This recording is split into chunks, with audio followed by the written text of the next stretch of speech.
Welcome to my channel where learning art is fun. I'm Sarah, and in today's video I'm going to show you how I colour in the unicorn sketch that we drew on Tuesday. And here's a sneaky peek at how he turned out.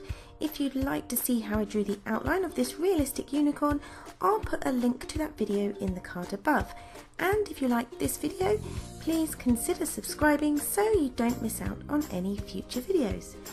So for the colouring in of this unicorn, I decided to use soft pastels, and I used a mixture of pan pastels, pastel sticks and pastel pencils, but I'll put a list of all the materials I used in the description box below if you want to go and check them out.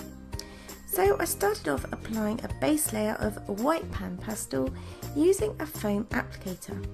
These pastels are really smooth and creamy and great for covering large areas fast. But don't worry if you haven't got these, you can use pastel sticks or pencils instead. Pan pastels are also really opaque and vibrant, but they are also really expensive. So if you're new to using pastels or fancy giving them a try, I would recommend going for some of the pastel sticks, which are much less expensive, and see if you like those first before spending lots of money on the more expensive brands. So once I've laid down the white base layer, I started adding a dark purple pastel. My idea for this unicorn was to create something realistic but fun, so I didn't just want to go with white, grey or black. I thought I'd use the dark purple for the darkest areas of the unicorn and then gradually add in pinks and pale blues for the lighter areas. So bear in mind the reference picture I used was of a realistic horse, so I had to make up the shading myself, which was a bit of an experiment and a bit of a challenge, but I really enjoyed using my imagination and having a bit of fun with it. So now I'm adding a bit of blue-green pastel to the areas next to the white.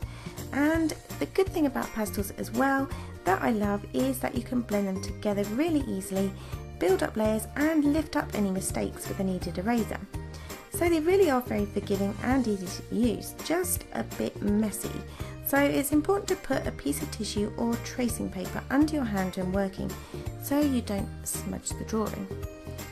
So once the base layer was down, it was then time to put in some detail, and for this part I used the pastel pencils, which can be sharpened, although that is a bit tricky sometimes, but that's good for the smaller, more detailed areas. So for the eye I went for dark blues for the darkest parts and added some purple for the lighter areas, and then blended them together with my pencil stamp. So sometimes blending can cause lifting up of some of the pastels you've laid down, so you may need to go in with another layer to get the look that you want.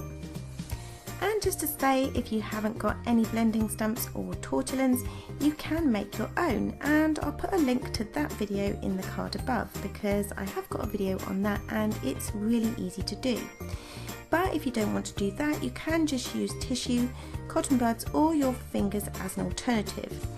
Now I wouldn't normally recommend using your fingers to blend with, but for pastels they are a bit more forgiving, so I wouldn't recommend you did it for like graphite pencil because the oils from your hands can then spoil the drawing a little bit, but with pastels you do seem to be able to get away with it.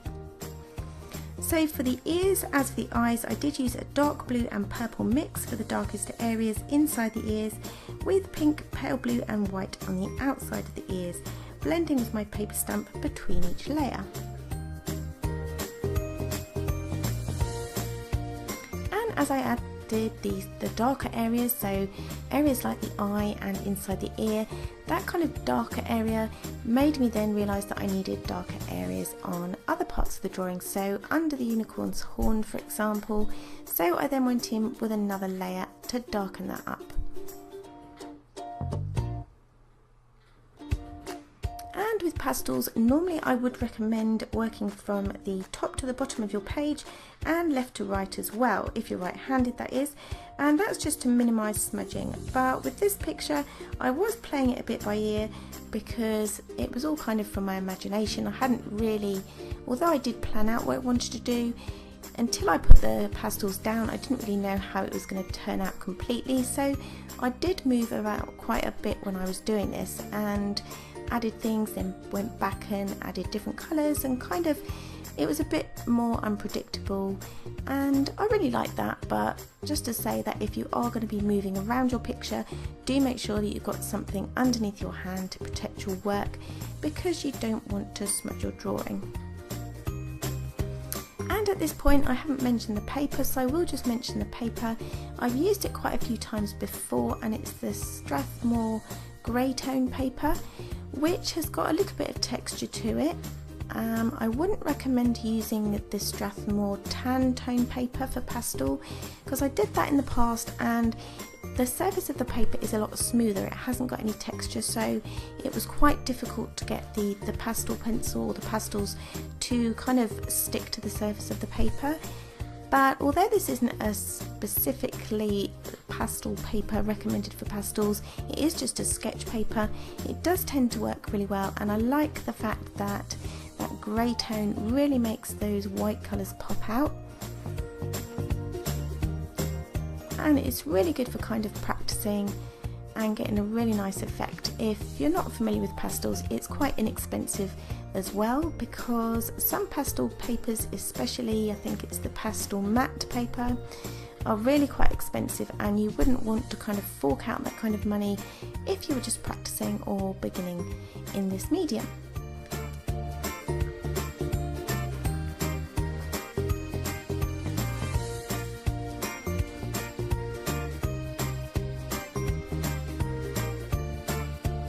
So I will just mention as well, you can see there that I've just added a sort of a more pinky shade, and that is something else that I do like about pastels, is that if you haven't quite got the colour that you want, you can mix them together off the paper and onto a separate piece of paper until you've got that colour you want, and then apply that colour. So I think I mixed a bright pink and a white for some of the paler pink areas, so mix it off on a separate piece of paper and then apply it using your paper stamp. So they're really flexible. I really like using pastels. You can get lots of different kind of effects from them. You can cover large areas easily, but you can also get into those detailed areas as well.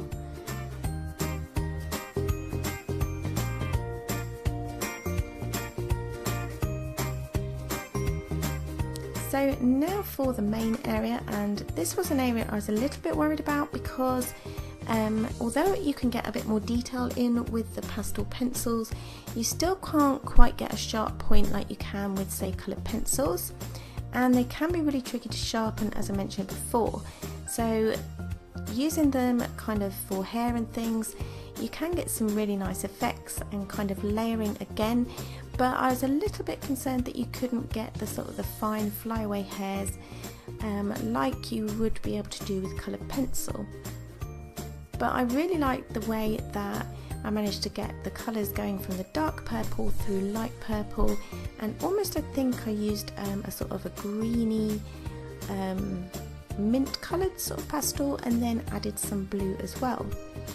So after I put this base layer down, I then went in with a large pencil stamp and blending stamp, and then added another layer and added some more pinky tones to it as well.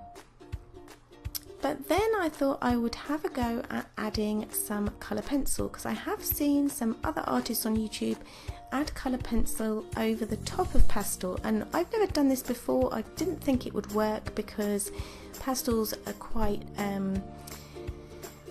well, I just kind of thought that the pencil was harder than the pastels and it wouldn't layer over the top, but I was really surprised to find that it did actually work.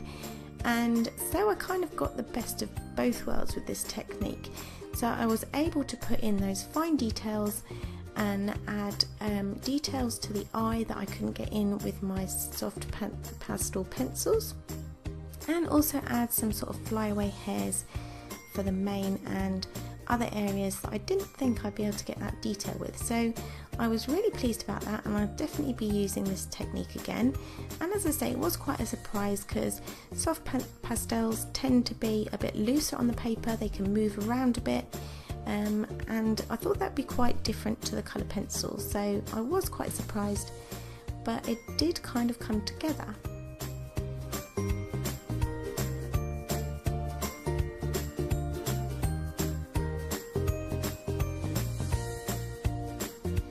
So the main thing for the mane was to work in sections, and kind of working in this way made it a lot easier and kind of made it more realistic as well. There was some order to it, but obviously because I was doing it from a reference picture of a horse, I could kind of guess and tell where I needed to do the clumps of fur, but I had the freedom to sort of choose the colours and that kind of thing. But I still did need to get down the sort of the darkest areas and work in sections to make sure that it did look as realistic as possible, even though it was brightly coloured and a unicorn.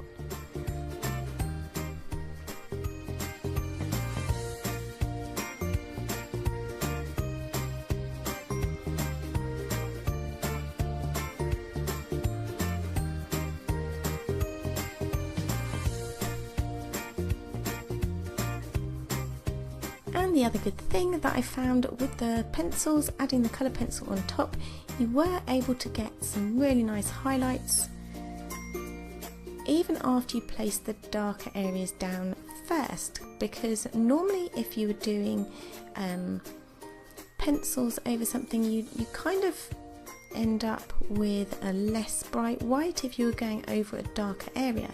So I was really surprised to see that you could still get that really bright, almost fluorescent white shining through, which really made the picture pop. So the last thing to do was just add a few details to touch up, add a few more hairs to the nose and muzzle area, so some sort of whiskers.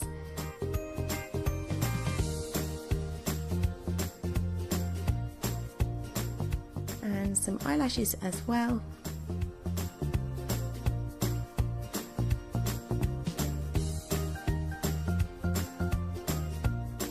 And then this picture was done. It did take me about 2 hours, but it could have taken a lot longer and would have taken a lot longer if I had just done it in coloured pencil. So I hope you enjoyed watching me do this pastel picture of this fun magical unicorn, and I will see you for another picture next time.